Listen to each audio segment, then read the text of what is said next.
1,000 kilometers per hour. That's fast enough to blur the line between rail travel and flight. दोस्तों, आज बात करेंगे China की और साथ ही अपने प्यारे भारत की।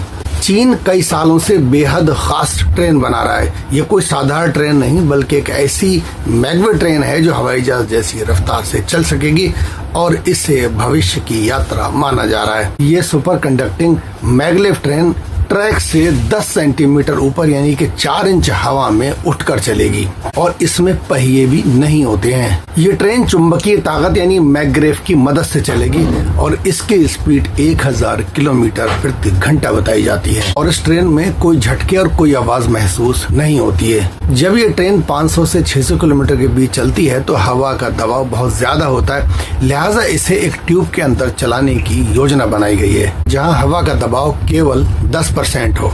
इससे हवा का विरोध कम होगा और ट्रेन 1000 किलोमीटर प्रति घंटे की रफ्तार से चल सकेगी। ये तकनीकी काफी हद तक हाइपर लूप जैसी है। साउथर्न जियोटोंग यूनिवर्सिटी और China aerospace science and industrial corporation जैसी संस्थाएं इसके ऊपर बहुत लंबे समय से काम कर रही हैं। चीन का टारगेट है कि 2026 के अंत तक इसका एक बड़ा प्रदर्शन किया जाए और अगर ऐसा हुआ तो दुनिया की सबसे तेज जमीन पर चलने वाली ट्रेन चाइना के पास होगी और ये सप्लाई टेक्नोलॉजी के बाद चाइना पूरी दुनिया को सप्लाई करेगा। बात करते हैं अपनी ट्रेनों की। दरअसल हमारी ट्रेनों को छुक छुक कहा जाता है। हमारे छुक छुक का हाल ये है कि 3 दिन के अंदर ये तीसरा बड़ा हादसा है। आज उत्तराखंड के ऋषिकेश में उज्जैनी एक्सप्रेस पटरी से उतर गई। उज्जैनी ट्रेन के 2 डिब्बे पटरी से उतर गए। गनीमत यह रहा कि उस वक्त डिब्बों में कोई सवार नहीं था। बताया जा रहा है कि ब्रेक सिस्टम की खराबी के चलते ये हादसा हुआ। इस गाड़ी को आज सुबह 6 बजे रवाना होना था और कल रात 9:30 बजे इसकी शंटिंग की जा रही थी, तभी खंडगांव के पास ये हादसा हो गया। ये 3 दिनों के अंदर ये तीसरा बड़ा हादसा है।